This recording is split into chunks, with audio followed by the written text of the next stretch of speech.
on this episode of A Tale of Two Hygienists.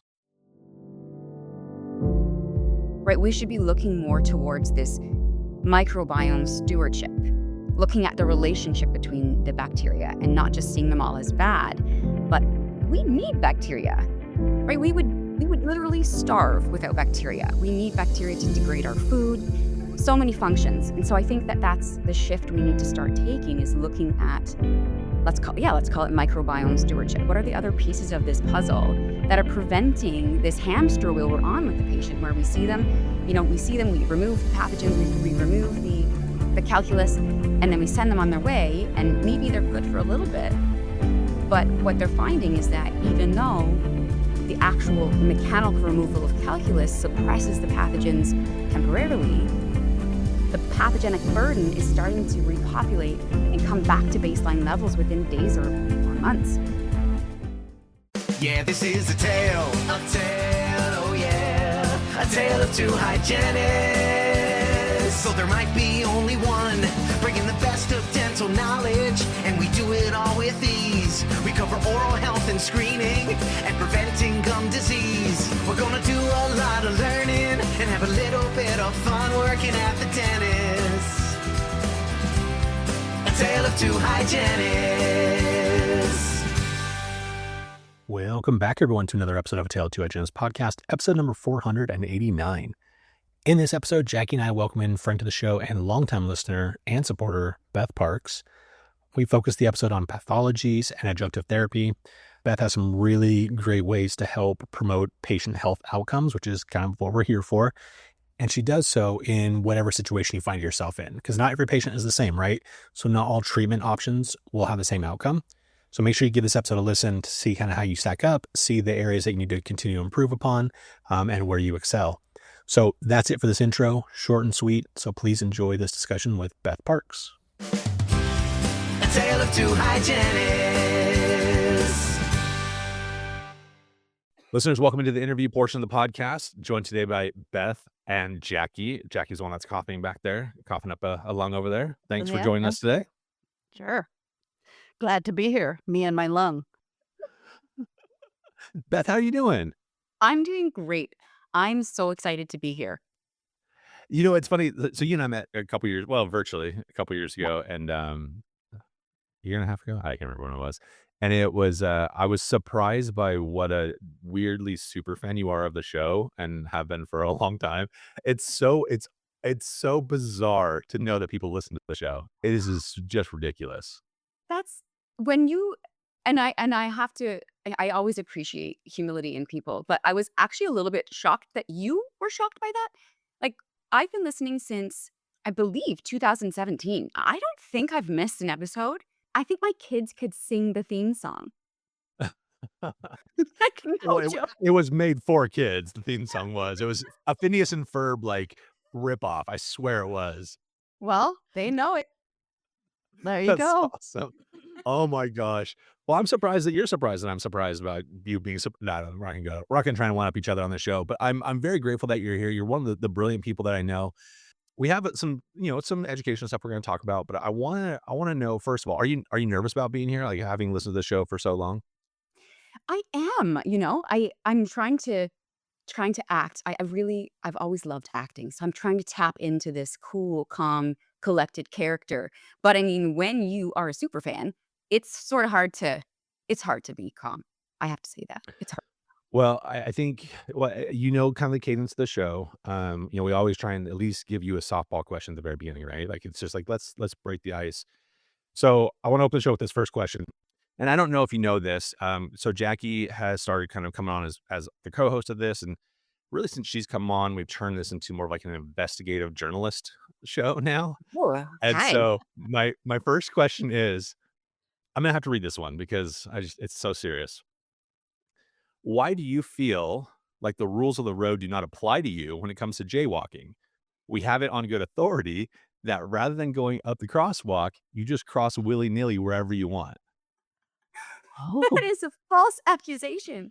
I am a rule follower, and I know you've had a past guest named Carrie Lepacek, and she is determined to break me out of my rule following habits.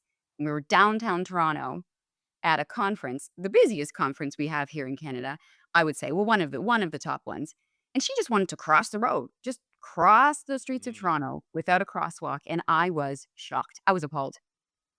mm, Well, that's mm. Carrie. That's Carrie is Carrie. a I rule know. breaker. I That's wait, why I hold on. love her. We're not revealing our sources, Jackie. It was maybe there was or was not our source. First rule of journalistic integrity is you don't reveal your sources. Beth revealed who she thought accused her of this, so I was But you just confirmed it. confirming what You Beth was confirmed it. saying. Oh my I goodness. am calling Oh. Yeah, her out. yeah, So, yeah. so the reason why I thought that was so funny, so yeah, Carrie was she texted me and she's like, I'm gonna use it on the podcast, and but the reason is because it is actually part of your personality of who I know you to be. You're a studious person. You're someone who is a rule follower. Do you feel like I mean, first of all, I kind of want to get into the like those traits and those behaviors. Like you've always been that way. It's just kind of who you always are. Is that how you were raised? Is that just innately who you are? I don't know what happened. I don't know. I mean, I'm a middle child, so that's Oh, telling I Ugh. think right? Yeah. I yeah, was not. I was if you rule ask my follower. I don't think I was growing up, or maybe I was. I think it's when you're Mm, the middle, you kinda have to fight for attention, and I can fight for attention. I can do that. Yeah. Well, I think Yeah. that I maybe a little bit rebellious growing up in a very tame way. Like, let me preface this by saying in a very tame way. But I think I did try to push boundaries, but then somewhere mm, along the line, I think it was just this, I want everybody to be happy. I want everybody to be, in a good place when we're together, and so that following of the rules just keeps everyone comfortable, and I don't know when that happened to me, but I'm not really living Interesting. up to my middle child, I'm not really living up to the definition of middle child, I don't think. No, middle children for I mean, we're going on a whole tangent. I actually did have, like, a way of, like, getting to my first real question by having these other, like, sub questions, but middle children for us, they're the ones that end up being, like, comedians because they're always, like no one pays attention to them, and they're always trying to, like, yeah, they are trying to seek attention, but then everyone always, like, craps on them all the time and just, like, beats on them, and they don't get a, like, reprieve whatsoever from the parents because their parents are like, "Ugh, who cares about that one," right? Like, that's how it is, so anyways, the reason why I asked that though is because your brain is very analytical. Like you love I don't know you super well, but from what I've observed, like you like things having organization. I do. The oral microbiome, Mhm. pathogens, all of that kind of seems a little bit abstract for a lot of us dental hygienists. We kind of know the basics of it, but it's a whole world that like we kind of don't really love jumping into. But it seems like you really do. Does that sound right to you? That's very right. I love the topic, and I know in the past you've done such a great job on the show of talking about the oral microbiome, talking about probiotics, and I've just been diving into it. I've loved every single episode. It's a fascination. And again, I don't know when I came into being so fascinated about that. I think when we started to learn more about gut health was when it really started. All of the research towards gut health and not not looking at bacteria as bad, but looking at bacteria as this ecosystem that keeps us healthy, that is so beneficial for the human. And then what happens when we have leaky gut? And that term became very popular, and this cascade of health implications from that. And then we started to see that that research was moving towards the oral microbiome, and that's where I got really, really interested, and I said, like, "Finally," right? All the attention was on the gut health, and it's like they're all connected, which as dental hygienists, we know that. That's the message we Mhm, preach. mhm. So I've just been so excited by the research and where the research is going as far as the oral ecosystem goes and respecting the oral ecosystem. Let me ask this though, because I feel like you say that every dental hygienist understands that everything's are connected, and Jackie, RDH Magazine, you guys have put this out for forever, right? This is a thing where like we're trying to link all of it, but do you really think that like the everyday dental hygienist really understands the links, Hmm. or do they think they're like like still surface level? That is a good question. I think that the awareness I think that the interest has been piqued. So, it's not an easy topic. So, even myself, as much as I love the research, I have to admit where there's so much that I don't know, But I find that part exciting because I love to stumble upon a research paper or hear a speaker talking about it. And I think, oh, I've never thought about it like that. So you're right. Maybe the depth of knowledge is something that's ongoing, but it's also relatively new and it's not small. It's not like you're learning about a new dental hygiene instrument that you can kind of, okay, figure it out. Okay, that's where it's adapting and that's what it's used for. This is such a deep topic that, yeah, I think we are, all of us, even myself, I think we're just sort of scratching the surface on this topic. I'm gonna jump in here. I think it's new for the hygiene community, but have you heard of Bob Janko or Francis Janko? Okay, Doctor Bob Janko is the one who actually started studying the oral microbiome and gut health, and I was fortunate when I worked with Sunstar that I was able to meet him and spend time with him. He's done a lot of research on this. Last name is spelled Genco, and his wife is still with us, Frances Janko, and she is a hygienist, and she is carrying on the legacy and sharing his research and his science. But I agree, I don't think that most hygienists have taken the time to really study microbiome and its effects on the body. Hmm. So let's take it from let's take it from a couple different vantage points, I guess. Then let's start for the student, the newbie listener, jumping off points. What are some like interesting things maybe that you've discovered, Beth, or maybe even something that you're researching now that's going to be like, you know what, that's going to be my gateway. That's going to help get me fascinated enough to do more research on it. Well, I think if we kind of take a step back and we even look at this current concept of etiology, they look at three factors that are the factors that are going to determine whether periodontal destruction occurs. Okay, so if we kind of go back to sort of that stage, the three factors that they look at would be number one, a susceptible host. So, what does that mean to us as hygienists? It means we really need to be diligent with our risk assessment. You know, how a pathogenic burden might impact me might be different than how it affects Jackie, how it affects you, Andrew. And that is based on our own personal risk assessment, whether that's our lifestyle, whether that is contributing factors, other systemic diseases, or largely genetics. So that's number one. That I feel like we've maybe known or looked at more in depth. That's why we're so diligent with our assessment, or we're supposed to be really diligent with our assessment. But the other two would be the presence of pathogenic bacteria. But the third is the absence of beneficial bacteria. So Mhm. if we just focus on this kind of broad spectrum eradication of bacteria, okay, we're just getting in there, let's just get rid of all the bacteria. That is not or no longer, given these kind of three factors of etiology, that's no longer the goal, right? We should be looking more towards this microbiome stewardship, looking at the relationship between the bacteria and not just seeing them all as bad. But we need bacteria, right? Mhm. We would literally starve without bacteria. We need bacteria to degrade our food, so many functions. And so I think that that's the shift we need to start taking is looking at let's call it microbiome stewardship. It's interesting because you think about, growing up and you see, well, I won't say the brand name, but, X mouthwash or whatever. It's like kills 99.9% of bacteria. And you're like, Yeah. okay, that's what we want. Total eradication of bacteria in the mouth. And that's what I think to some degree, I think that we're all still stuck in that mode. I don't think to your point about like point number two of like, okay, that, there, you have this bad bacteria. And then even point number three, the good bacteria, I don't think we're doing, testing for bacteria in our mouths as a standard practice at this point. I don't know if I don't know what the obstacles are, the burden, that are placed on the practice to be able to do that. I don't know if it's like, um, but we're not doing it. We're just simply just not doing it. Yeah. I'm hoping that we see a bit of a shift even in that. I mean, I'm preaching to the choir with this. It's there's already so much that we're trying to accomplish in a short amount of time that just seems like something extra. That seems like something that is going to slow us down even more. But if we can just slowly start to shift our focus more towards, okay, what is actually going to help bring this patient to health?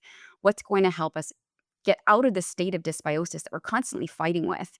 and move our patients into symbiosis. And then maybe slowing down and thinking, okay, that the meticulous scaling and root planing, disrupting biofilm, removing calculus, that is definitely our cornerstone. That is fundamental Okay. here. But then it's looking at, okay, well, what else? What are the other pieces of this puzzle that are preventing this hamster wheel we're on with the patient where we see them, we remove the pathogens, we remove the calculus, and then we send them on their way. And maybe they're good for a little bit. But what they're finding is that even though the actual mechanical removal of calculus suppresses the pathogens temporarily, the pathogenic burden is starting to repopulate and come back to baseline levels within days or months. So by the time we see them again, it's like, oh, we're back to where we were before. And then we try the same things. So we need to maybe step back and think, what's going to get us off this hamster wheel? And I think that this microbiome stewardship is really the key to that. What do we have in conjunction with our more traditional mechanical removal to support these patients at home? So are there targeted therapies? Like, I think you go back and I remember one thing I was told, gosh, this is probably 15 years ago. And it was like, okay, let's eradicate all of the bacteria, right? And then the good bacteria is so awesome and amazing. It's going to repopulate way faster than the bad bacteria, right? That was always kind of like what was preached to us. And now it's like, okay, well, that's probably not necessarily the truth, or at least the whole truth in many cases because of the different things. So are there like targeted therapies that are like, let's kill bad, but let's, perpetuate and grow the good? Yes, 100%. So that's, I think, that's where I believe things get really interesting, right? And again, I've said it and I'll say it again. Cornerstone is that mechanical disruption, that mechanical removal. But then what do we have that can actually specifically target those pathogens? So I like to break this down as far as, okay, what are we doing in the chair? So what can we do chair side to reduce that pathogenic load and maybe delay the recolonization? And then part two to that is going to be, what do we have to send them home with to support them? And then part three would be actually replenishing the bacteria. So let's start with our chair side. So one tool that I find exciting, and again, depending on the state you're in, depending on the province you live in, the guidelines might be different. But diode lasers are a perfect example of that. So diode lasers, the primary action of a diode laser is absorption into these chromophores it's attracted to. So that's number one, melanin, which is pigmentation, hemoglobin, and water. So that is a recipe for red complex pathogenic bacteria. So when we're using our lasers, it is seeking out these pathogenic bacteria. And then what happens is it absorbs that laser energy. We see this very mild thermal reaction in the bacteria.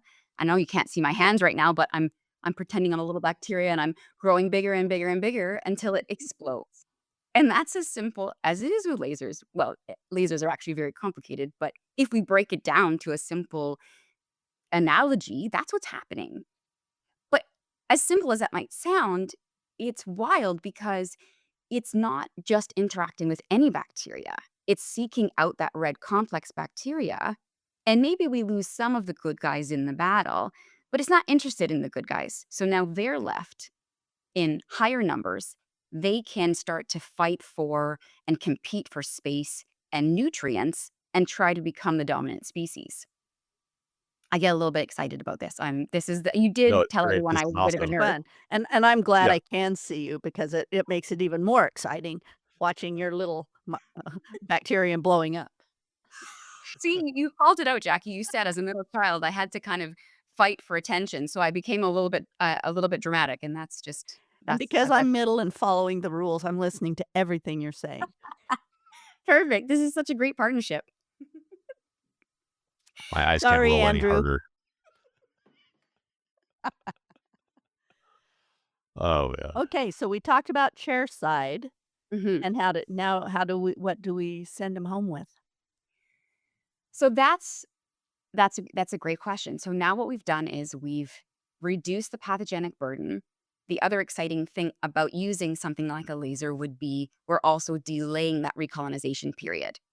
So the problem at hand is the fact that it is still recolonizing. So great news. We've reduced it, we've delayed the recolonization, we've given the good guys a fighting chance, but they're still, even though it's delayed, they're still going to repopulate. So there's a couple of different things we can consider for them at home. One of them would be, and I know you've talked about it before, but periotray therapy. So something like perioprotect.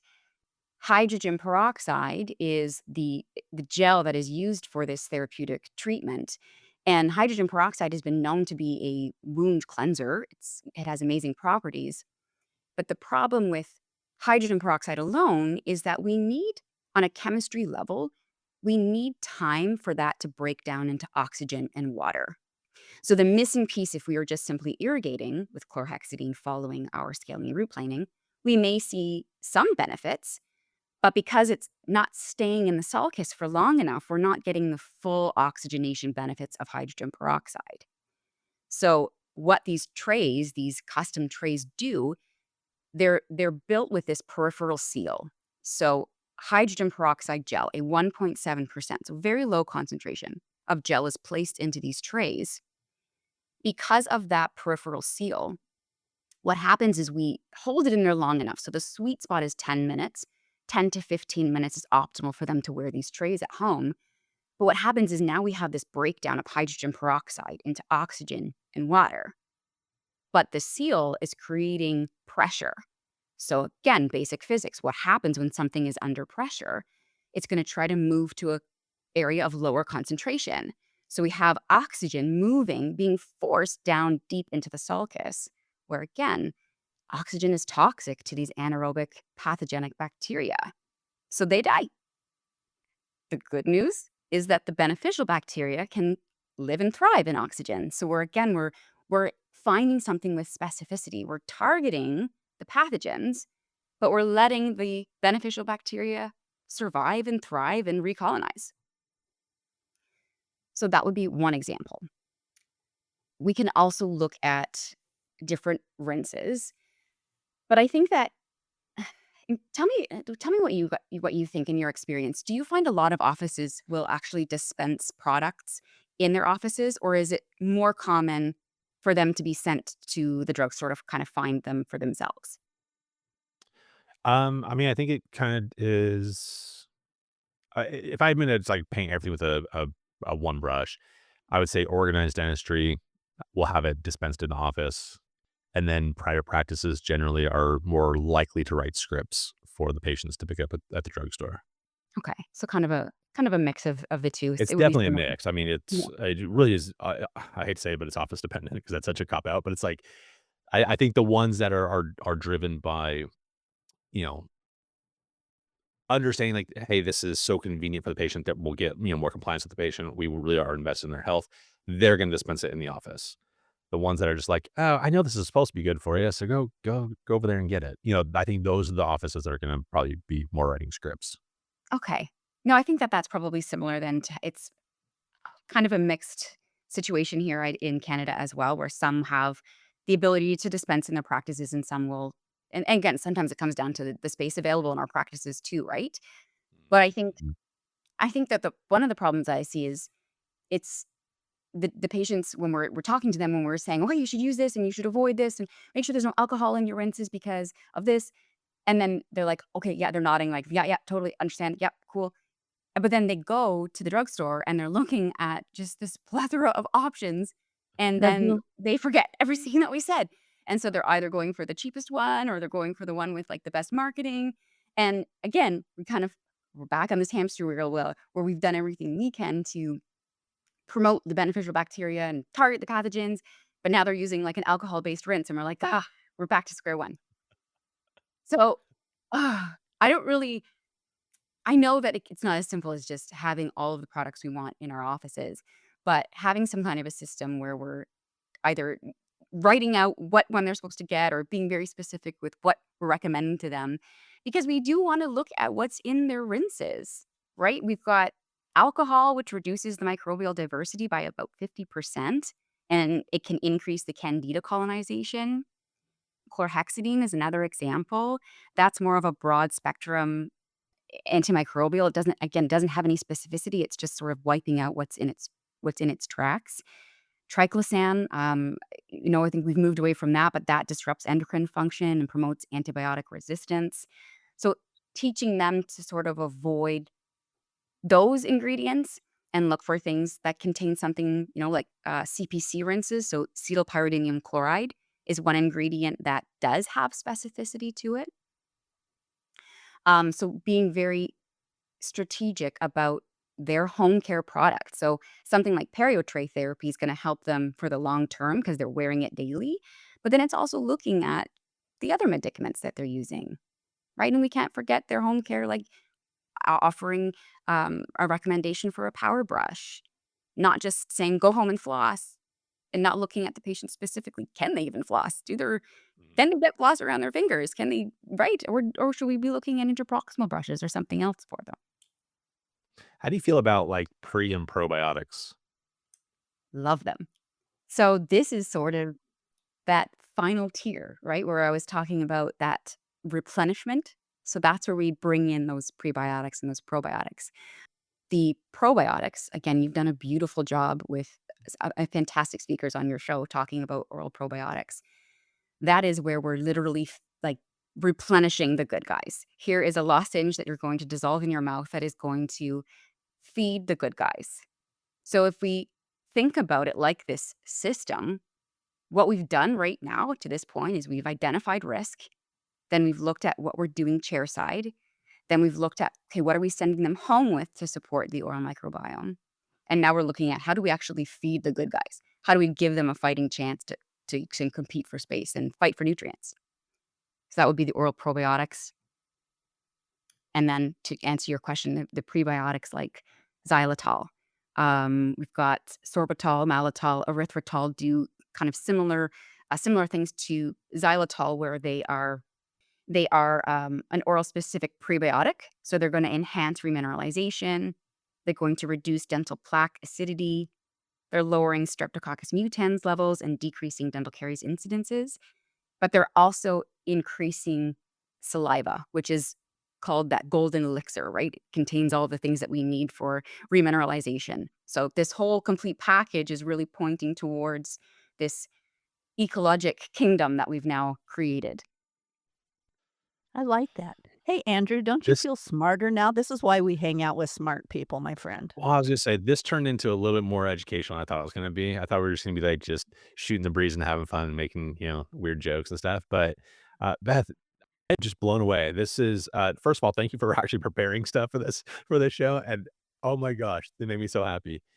I do want to ask though, because I don't know. I feel like I've had a lot of Canadians on the show lately. I want to ask just that completely taking us off the cool educational stuff we just learned. And I want to get down into this. I interviewed someone from Alberta down here in Florida, and I had the best conversation. She's so smart. I really hope she comes on our team. What are y'all doing in Canada that makes you all so smart? I don't think I met anyone in Canada who hasn't been so like diving deep to dentistry. I mean, I feel the same when I'm with you guys. So I don't know. I think maybe like-minded people find each other. So maybe that's what's yeah. happened. I think that the educational system here for dental hygiene is wonderful. I think that we have amazing teachers, amazing educators, and, continuing education available. But I actually love the collaboration. I love learning from each other and just like the slight differences that we have in Canada, that you have in the US. And then even more, like taking a microscope and looking at the differences from state to state, province to province. It's fascinating.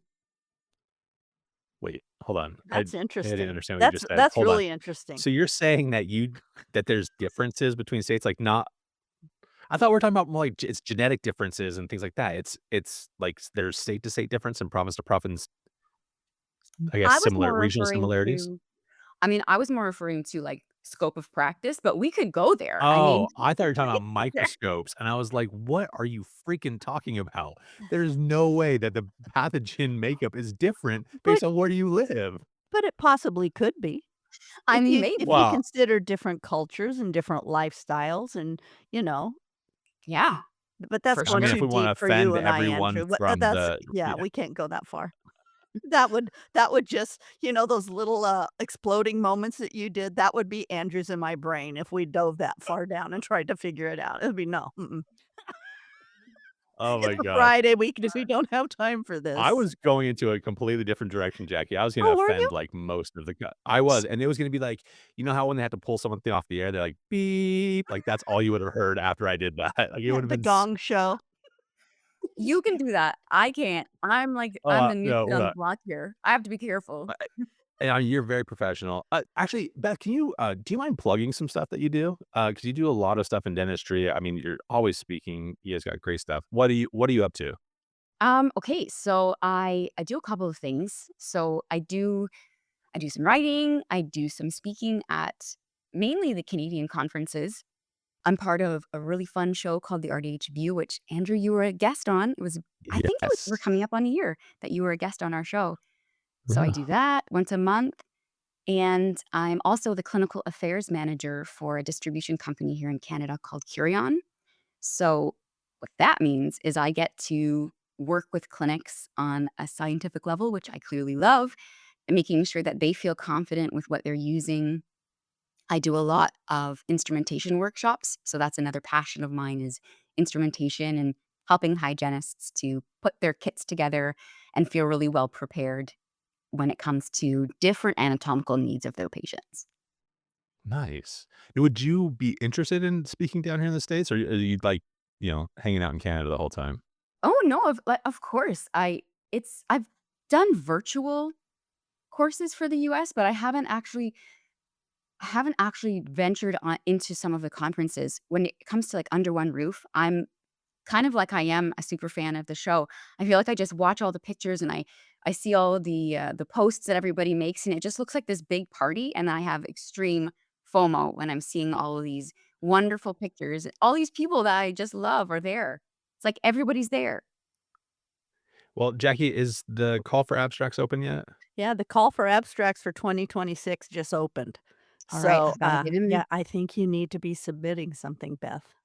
All right. Well, let's see what everyone has to say about the show first. This wacky Yeah. community. Let's Well, they're see. gonna love So you. It's Andrew and I they're gonna the question. rest of it, yeah. It's the people that bring down the show over here on our side then. Well, Beth, like, look, honestly, this has been, fascinating. I'm so happy that you're on the show. Thank you so much for just all the support that you've given me behind the scenes over the last several years. If anyone wanted to reach out to you, whether it's for a speaking gig or they wanna just know more about this episode, how can they find you? I would say Instagram might even be the easiest way at this point. So that would just be at Beth Parkes, RDH. And just to make everyone's life complicated, we added an ES on the end of Parks. So that's Beth, BETH, PARKES, RDH. Awesome. We'll make sure we put that in the show notes too, listeners. If you wanna just link through it, that's fine. Beth, thanks again for being here. Thank you. Thank you, Honestly, Beth. it's a true honor. Thank you very much. Yeah, this is a tale, oh yeah, a tale of two hygienists. So there might be only one, bringing the best of dental knowledge, and we do it all with ease. We cover oral health and screening, and preventing gum disease. We're gonna do a lot of learning, and have a little bit of fun working at the dentist. A tale of two hygienists.